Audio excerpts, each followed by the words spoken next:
I've always loved Woodbrook as a place. I mean, there's some things you can't do anything about with golf courses, and the main one is, where is it? What does it look like? What's the ambience like? What are the views like?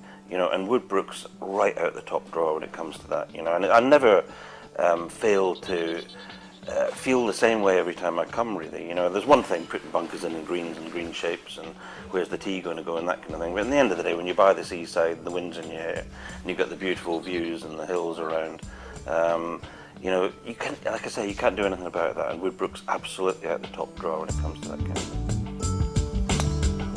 Woodbrook's the kind of place I'd love to be a member of, you know, because through the remodelling and the rebuilding of the greens, you know, it has the benefit of absolute top specification. So therefore, playing surfaces are fantastic. The bunkers are in the right places, you know, because the equipment has moved on, the game has moved on, and everything's had to be done again. But at the same time, you've got history. I mean, I just love the locker room, for example. I love the old photographs of the Carroll's Irish Open and the fact that they've been here and they've played in it, and see pictures of Gary Player and Brian Barnes and Christy O'Connor and stuff like that. And you blend those two things together, you know, you blend fantastic modern standards, beautiful views and history together with you know, what's always been a brilliantly convivial club, and you've got the ideal place. This is the kind of place I'd like to play. If you had to criticise, and you have to criticise whenever you're trying to change something or improve something, you have to criticise. The negative about the way Woodbrook was, not the case anymore, was flatness. And the solution was, you know, you don't want to abuse ground or a site, but it needed some, you know, some movement, some vertical movement. The rebunkering that we've just done has been a revelation to me, you know, because it's quite subtle really, but you know, it's just created enough movement together with the greenkeeping patterns, a little bit of rough here, a little bit of rough there, has transformed the whole place. And that little negative, which was like a 1% negative, you know, I think has now been erased, and I think, you know, it's just all positives now. It's a very easy course to walk around, and yet it can be played at full championship length. So it has the challenge for the best players, and that's another thing. You know, people have a pride in their course. It's one of the things whenever there's a pro-am or something played at a golf course. People have a pride in that the pros can't just come and, you know, burn it up and just destroy it.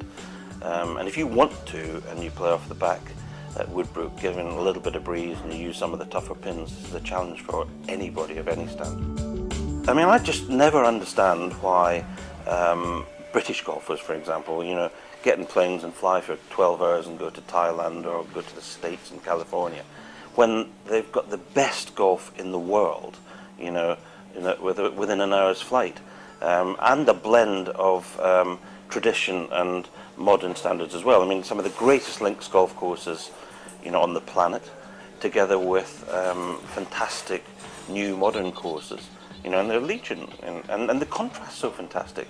You know, you have all the Ballybunions and the Lahinches is the one I was thinking of, and Watervilles, Royal Dublin, Portmarnock on the east side, and then the brilliant, you know, new courses. I think Perched is one we were involved in. I think it's a fantastic golf course. Druids Glen, the K Club, Ryder Cup venues, together with the Woodbrooks who've upgraded themselves as well. You have absolutely everything. But the one thing that you also have is, you know, you go to some parts of the UK on a golfing holiday, and it's quite an austere sort of experience, to be honest. You come to Ireland and there's a party. You know, it always has been. It's just the nature of the place. So you get the best golf courses that you can find. It's near.